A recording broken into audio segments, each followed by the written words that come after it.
আসসালামু আলাইকুম প্রিয় বন্ধুরা, সবাই কেমন আছেন? আশা করি সবাই ভালো আছেন। একটি বিষয় নিয়ে আলোচনা করতে চাই।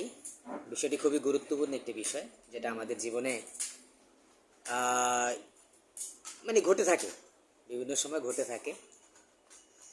বিষয়টা হচ্ছে, আপনি দেখবেন যে আপনি আশেপাশে অনেক গরিব, একদম গরিব, নিম্নবিত্ত, দিন আনে দিন খায়। বিভিন্ন পেশার লোক আছে, মুচি, তারপরে বর্তমানে রিক্সাওয়ালা বলেন, তারপরে একদম ভ্যানওয়ালা বলেন, একদম কাজের বুয়া বলেন, আছে না? একদম নিম্ন, তাদের দেখা গেছে দুই বেলা হইলে তিন বেলা হয় না, বা এক বেলা হইলে দুই বেলা হয় না, এমন একটা বিষয়। আমার মেসেজটা হচ্ছে এরকম যে, ধরেন আপনার বাসায় ধরেন কাজের বুয়া কাজ করতেছে, কত সুন্দরভাবে কাজ করতেছে। আমার মা বলেন, আমার বউ বলেন, আমার বোন বলেন, আমার ভাই বলেন, ভাইয়ের থাকে না, ভাইয়ের বউ বা আত্মীয় স্বজন অনেক আছে। এই যে কাজের বুয়া মানুষটা না, এই যে কাজের বুয়া, আমরা প্রায় সময় কাজের বুয়ারে বলি, এই অমুকের মা, এই তুমুকের মা, এই এখানে আসো। এই যে মেসেজটা না, এই কাজের বুয়া লোকটা না খুব অসহায়। কেমন অসহায়? টাইমলি সে আসতেছে, কাপড় চোপড় ধুইতেছে, ঘর মুছতেছে, তারপরে একটু সময় পেলে আছে না, ঘরের যে বেগম থাকে না, ম্যান, সময় পেলে তার দিয়ে না একটু এক্সট্রা কাজ করায়। কেমন কাজ করায়? এই সব করছো, হ্যাঁ এটা একটু করে দাও তো। কাজের বউ না, মুখ বুঝে না, সহ্য করে না, করে। কেন করে জানেন? ঘরে অসুস্থ বাচ্চা আছে, অসুস্থ জামাই আছে, অসুস্থ ফ্যামিলির কেউ না কেউ আছে।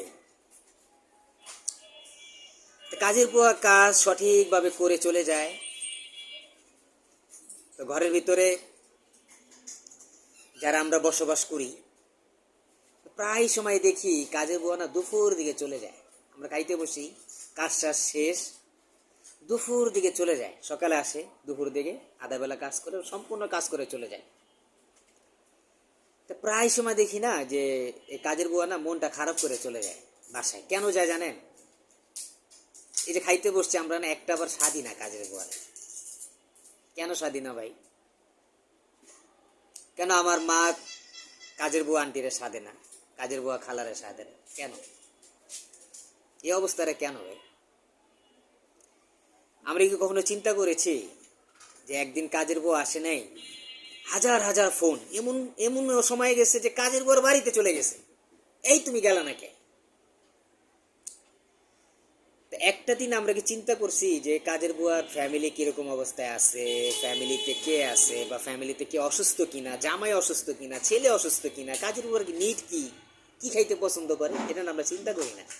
বর্তমান সমাজে আমরা মনে করি কাজের বুয়া টাকাটা কিনছি, দাসীর মতো কাজ করবি, আর কোনো কথা নেই। আপনার এতটুকু চিন্তাধারা রাখা উচিত, একজন কাজের বুয়াও একজন মানুষ। তার উচিত আপনার ফ্যামিলিগতভাবে সে যেভাবে বিচরণ করে, সেও একজন আপনার ফ্যামিলির অংশ। এই ফ্যামিলির অংশটারে না একটু যত্ন করবেন। এই কাজের বুয়া যারা, এরা কিন্তু অবহেলিত না, আমরা অবহেলিত করে রাখি। ফ্যামিলির প্রত্যেকটা মেম্বারের যত খোঁজ খবর যা আছে, সিকিউরিটি আছে, সব কিছু, গোপন তথ্য সব কিছু কাজের বুয়া জানে, সব জানে। যদি আপনি একটু ভালো ব্যবহার করেন, কাজের বুয়া সব জায়গায় ভালো ব্যবহারের কথা বলবে। আর আপনি একটু খারাপ ব্যবহার করেন, কাজের বুয়া সব সময় আপনারে চারোদিকে খারাপ তো ব্যবহার আছেই, নারী নক্ষত্র যাতে সব বের করে ফেলবে। আরেকটা বিষয় আছে, আমরা প্রায় সময় দেখি যে খাবার টাবার ভালোই রান্না করি, মায়ের রান্না করে, পোলার বউ রান্না করে, সবাই রান্না করে। একটা সময় না আমরা ভালো রান্না করা অবস্থায় কাজের বুয়ারে ফোন দিই না। কেন জানেন? কেন ফোন দিই না? কাজের বুয়ার ভাগটা যদি চলে যায়, অন্যজন যদি না খাইতে পারে, এমনও সময় যায় কাজের বুয়ারে আমরা ভালো খাবার তো দেই না, বরং যে খাবারটা পরের দিন আজকে রান্না করছে পরের দিন নষ্ট হয়ে গেছে সেই খাবারটা আমরা কাজের বুয়ারে দিই। এটার নামই কি মানুষ? এটার নামই কি মনুষ্যত্ব? আসলে না এই মানে সমাজে না এগুলা ঘটে, মানে প্রায় সময় ঘটে। তা যারা ভালো করে কাজের প্রদেশে তারা ভালো, আর যারা খারাপ করে তাদের কথাই আমি হয়তো বলতেছি। তো সবাইকে ধন্যবাদ। মানুষের উচিত সচেতন হওয়া, সবাইকে ভালোবাসা।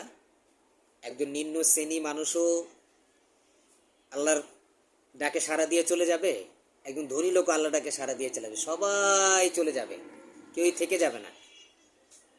তো সবাইকে আশেপাশের মানুষকে ভালোবাসুন, কাজের বুয়াটাকেও ভালোবাসুন, দেখবেন যে আপনার লাইফ বা আপনার জীবন খুব সুন্দর হয়ে যাবে। ধন্যবাদ সবাইকে। আসসালামু আলাইকুম।